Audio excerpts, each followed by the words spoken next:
सब जगह का सीसीटीवी चाहिए, होटलवा का सीसीटीवी क्यों नहीं चाहिए? कौन आया है, कौन गया है, उस समय कौन था, प्रिंस का चैट क्यों छुपाया गया, किससे बात किए, लास्ट कॉल किसको किए, ये सब बताइए। दोस्तों पे अंधा भरोसा मत कीजिए।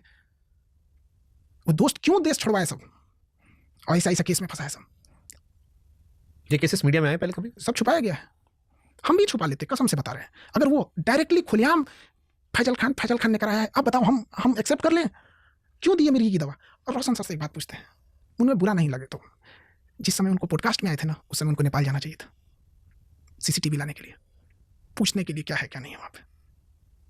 जो टीचर वहाँ बैठे थे सब ना, राजनीति कर रहे थे, 10 को माइक लगा के कह रहा था साहब कि नेपाल भाग जाएगा, तो हमारे सामने बॉडी रखी हुई है, पोस्टमार्टम क्यों नहीं कराए? उनसे एक सवाल मेरा है कि जब आप जेल से छूटे थे तो आपने कहा था कि हमारा भाई का दोबारा पोस्टमार्टम होना चाहिए, हम भी मांग करते हैं दोबारा पोस्टमार्टम होना चाहिए। जब आप घर गए तो एक आवेदन तक नहीं दिया कि दोबारा पोस्टमार्टम का। मैंने पूछा था उनसे सवाल, तो उन्होंने मुझसे कहा कि कुछ टेक्निकल इश्यूज थे जिसकी वजह से दोबारा पोस्टमार्टम नहीं हो सकता। क्या टेक्निकल इश्यूज थे?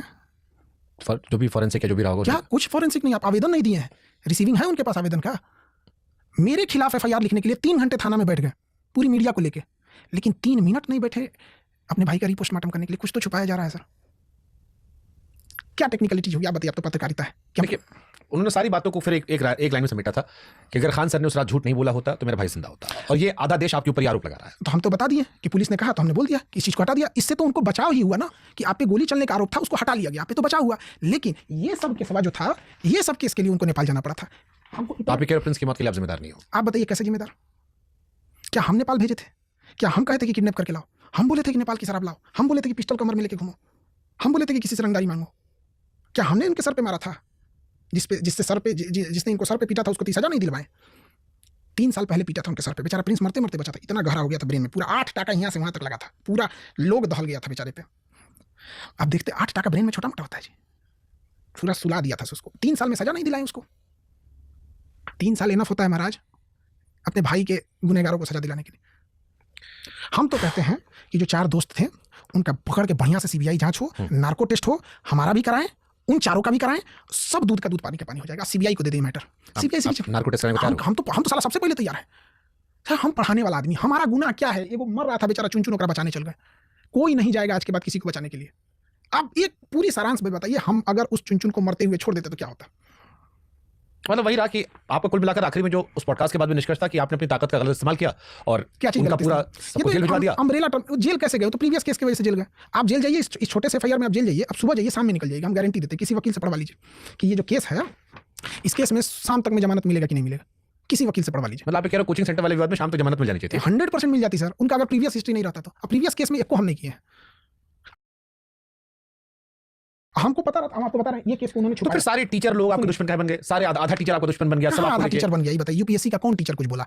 पीडब्ल्यू में से कौन टीचर कुछ बोला? अलग पांडे में कौन कुछ बोला? सारे टीचर नहीं, 10-15 को हैं, ये बनना चाहते थे मेरी तरह, नहीं बन पाए तो उनका खुन्नस है। ये हमसे पहले आए थे, इनसे हम पूछा करते थे यूट्यूब कैसे बनता है, सोशल मीडिया कैसे होता है, इनको देखा करते थे और तरीके लाइव कैसे पढ़ाते हैं। हम लॉकडाउन में इन टीचरों के, जब लॉकडाउन नहीं लगा था जस्ट उससे पहले, तो जब हमको पैनल लगाना था पढ़ाने के लिए, तो हम दिल्ली में एक मिश्रा जी हैं, उनसे कहे थे कि हमको इन टीचरों के क्लासरूम में ले जाइए,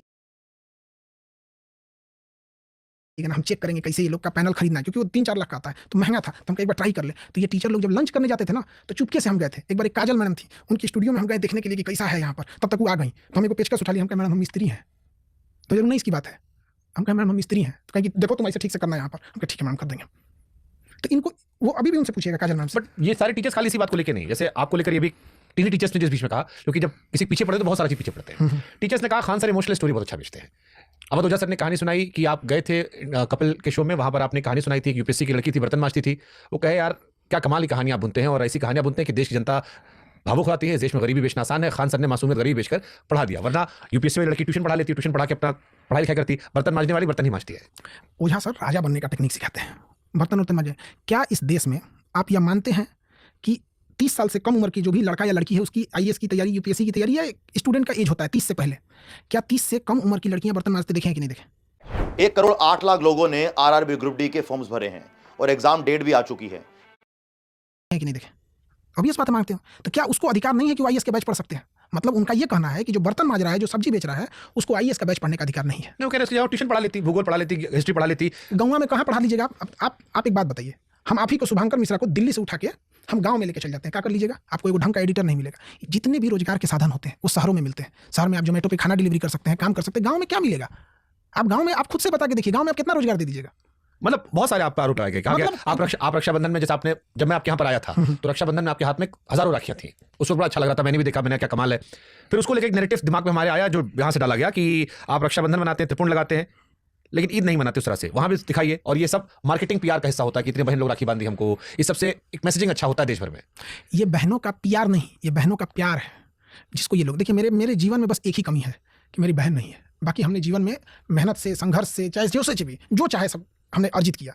लेकिन एक चीज़ है, जैसे नहीं बोलते हैं ना कि आपको कोई ना कोई एक ऐसी कमी ऊपर वाला जरूर जीवन में देगा जो यहाँ पे होगा। बस मेरे पास बहन नहीं है। हमको बहुत शौक है कि हम ऐसे सोफा पे बैठे, बहन को यहाँ बैठाएं और उसको बाल झाड़ें और उसको स्कूल भेजें, या अगर नौकरी कर रही है तो उसको ऑफिस भेजें झाड़ के उसको।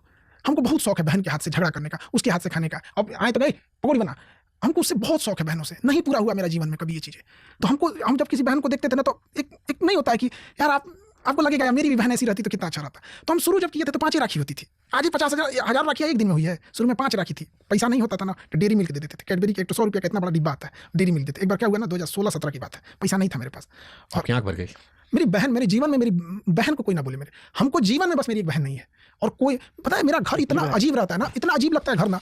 मेरी बहनें पता है जब हम घर जाते हैं तो दोस्तों की बहनें जब बोलती है ना, भैया ये ले लीजिएगा वो ले लीजिएगा, उनसे अपने भाइयों से, सर हमको लगता है यार कोई मेरी बहन कभी मंगबे नहीं की। क्या बहन का प्यार अलग होता है। हम आज भी कहते हैं कि हमें जीवन में जो कमाए हैं, अगर भगवान उसके बदले में अगर कुछ दे तो मेरी बहनों को ऐसा जीवन साथी देना जो उनको पिता की तरह प्रेम करे। उनकी कोई गलतियां, एक बहन देखिएगा, एक लड़की कितनों गलती कर देना, बाप से लिपट के कह देगी पापा गलती हो गया। हम बस ये चाहते हैं कि उसको एक ऐसा लड़का मिले ना जो उसको बाप बन के प्रेम करे, उसका बचपना लौटा दे। और जब कोई राखी पे मजाक उड़ाता है ना तो अच्छा मतलब नहीं उनका ये कि आप उसकी मार्केटिंग कर लेते हो। इसकी मार्केटिंग आपने बहुत अच्छी की है, सारी चीजों की, कहानियों की। तो हम तो चाहते हैं कि पूरी दुनिया में राखी फैले। हम पूरी दुनिया में राखी फैलाना चाहते हैं। हमारा कल्चर है जहां आज दुनिया में कोई किसी आज नफरत के दौर में देखिए महिलाओं को लोग मांस का लुथड़ा समझ रहे हैं, रेप छेड़खानी की घटनाएं हो रही है, वहां हम राखी फैला रहे हैं। तो वसुधैव कुटुंबकम हमारे देश में फैलाया गया, विश्व गुरु बताया गया। हमारा उद्देश्य है हम लेके शिकागो तक स्वामी विवेकानंद, इतना हमारा बुद्धि नहीं है, हम स्वामी विवेकानंद जाके शिकागो नहीं बन सकते। मेरा जीवन का एक सपना है कि हम भी शिकागो जाके राखी का त्यौहार बना सके और ये बता सके कि ये राखी का त्यौहार है, हमारे हिंदुस्तान से हुआ है। हमारा सपना है। तुम्हें अच्छा नहीं लगता मत देखो यार। ठीक है, आपकी पत्नी का भी जिक्र आया कि आप पिछड़ी सोच के आदमी हैं। आप दिखाते हैं कि आप प्रोग्रेसिव इंसान हैं, लेकिन आप पिछड़ी सोच के आदमी हैं। और इस बार भी उनके धर्म का, बुर्के का, ये सारी चीज़ आया। हालांकि इस चीज़ को मैंने बड़ी मुखालफत की हमेशा, जब भी किसी ने जिक्र किया कि ये बड़ा निजी मसला है और इस मसले पर बात नहीं करनी चाहिए। लेकिन फिर भी जब सारे सवाल हो ही रहे हैं, पत्नी को लेकर आप परेशान हुए? क्योंकि उनका जिक्र कई बार आया। देखिए कई लोगों ने इतना भद्दे भद्दे कमेंट किए, कहें कि वो आपकी रिश्तेदार है, फूफा की मौसा की लड़की है। एकदम गलत बात है, दूर दूर से मेरी कहीं से रिलेटिव नहीं है। दूसरा देखिए, हम पर्दा प्रथा के खिलाफ रहे हैं, कहीं से समर्थक नहीं है। लेकिन हम अपनी चीज़ों को जानते हैं कि कई बार हमें सरकार से लड़ना होता है, कई बार मीडिया से लड़ना होता है, कई बार पेपर लीक पे बोलना होता है, कई बार सामाजिक मुद्दों पे बोलना होता है। तो जब ऐसे लोग आप पे पलटवार करते हैं ना, तो कई बार ये घर की महिलाओं को टारगेट करते हैं। तो इसमें हमको दिख गया कि अगर मेरी पत्नी का ये चेहरा देख लेंगे ना तो एआई से हमको लग गया। हमने अपनी वाइफ से भी बोला, और इवन कि वो जो घूंघट था ना, वो घूंघट एकदम जाली था, आर पार दिखता है। वहां बैठ के 10 मिनट पहले हम लोगों ने कहा, इस बात पे डिस्कस हुआ कि अगर ये देख लेंगे लोग, और हम समाज के जिस तरह मुद्दे उठाते हैं, कभी प्रोटेस्ट करते हैं, यह करते हैं, तो ये लोग एआई से आपका इतना गंदा, अश्लील, नग्न क्या ना बना दे ये लोग फोटो, जिसका कोई हद नहीं। तो कहीं तो बहुत घोर दिक्कत है, क्या किया जाए। तो बचाव के लिए, गिद्ध दृष्टि वाले, नीच मानसिकता वालों के बचाव के लिए हमने घूंघट किया। उस समय लोगों ने हमसे पूछा तो हम क्या बोलते, हमने बोल दिया कि उन्होंने अपने से किया। लेकिन आज समझ में आ रहा है, हम आपको भी कहते हैं, अगर आपको सिस्टम से लड़ना है, अगर आपको कुरीतियों से लड़ना है, सरकार से सवाल उठाना है, तो अगर ये लोग आपके घर की बहन बेटियों को जान जाएंगे ना, एक दिन आप तो भी देखिएगा ऐसे असली क्या जाता है। एक एआई से पानी पीते वीडियो को दारू पीते बना देगा। गांव में 100 आदमी देखेगा, उसको आधा को एआई बुझाता नहीं, 100 में से 50 को कहेगा कि खान सर की मेरा दारू पीती है, ये दारू पे भाषण देते हैं। तो हमने तो बचाव के लिए किया। मेरा जीवन बहुत टफ है। अगर उसका चेहरा कोई देख लेगा, आज वो बेचारी कहीं निकल ना पाए। आज हम कहाँ कहीं निकल पाते हैं? आपको लगता है कि रेलवे स्टेशन पे जा सकती हैं, एयरपोर्ट पे जा सकती हैं, कहीं खाना खा सकती हैं, कहीं मन किया तो हम शॉपिंग कर सकते हैं। आज हम कर सकते हैं, कहीं खड़े होकर चाट पानी पूरी खा सकते हैं। नहीं, तो सबकी जीवन अलग अलग है। जैसे कोई कार में बैठा इंसान मोटरसाइकिल वाले को गाली दे, इस साला हेलमेट लगाया है, क्या जरूरत है? तो भैया तुम कार में बैठे हो, तुमको हेलमेट की जरूरत नहीं है। मोटरसाइकिल वाले को हेलमेट की जरूरत है, कार वाले को सीट बेल्ट की जरूरत है। हर इंसान अपनी जीवन में जहां होता है वहां तकलीफ को देखा होता है, उस हिसाब से डिसीजन लेता है। अगर हम घर में घूंघट लगवाएं तब बात है, किसी को मना करते तब। नीतू मैडम गई देख ली, पब्लिकली मना किया गया था, और वो इसे गिद्ध दृष्टि वालों को। हमको ये नहीं समझ में आता, हमारी मेरा को देखने को एकनी को कौन सी चूल मचल रहा था। ऐसे कॉमेडी कर दी महाराज। साला ते बिया कर ले, तोरा ढेर देखे का शौक है, मेरा कर लेते हो बिया कर ले। हमारी वाइफ पूछ रही थी कि 100 हमरा देखे 300 को कौन सी। ठीक ठाक है, सब ठीक ठाक है। इस मसले में परेशान हुई? सबको हकीकत पता थी, बस रोशन सर की ओर से एक गलती जो हुई ना, ये सारी चीज़ों को छुपा दी है उन्होंने। मेरे को बस उनसे एक ही शिकायत है और कुछ नहीं। हम उनकी पीड़ा में उनके साथ हैं, वो हमसे जितना सहयोग जो कहें, बट उनको ये चीज़ें नहीं छुपाएं बस। पाकिस्तान प्रेमी क्यों है आप? झूठ बात है, फैजल खान पाकिस्तानी? झूठ बात है। पाकिस्तान भागने का इरादा तो नहीं था आपका? पाकिस्तान हम जाए, हिंदुस्तान से 2 आदमी पाकिस्तान जाएगा तो सबसे ज़्यादा दिक्कत होगा।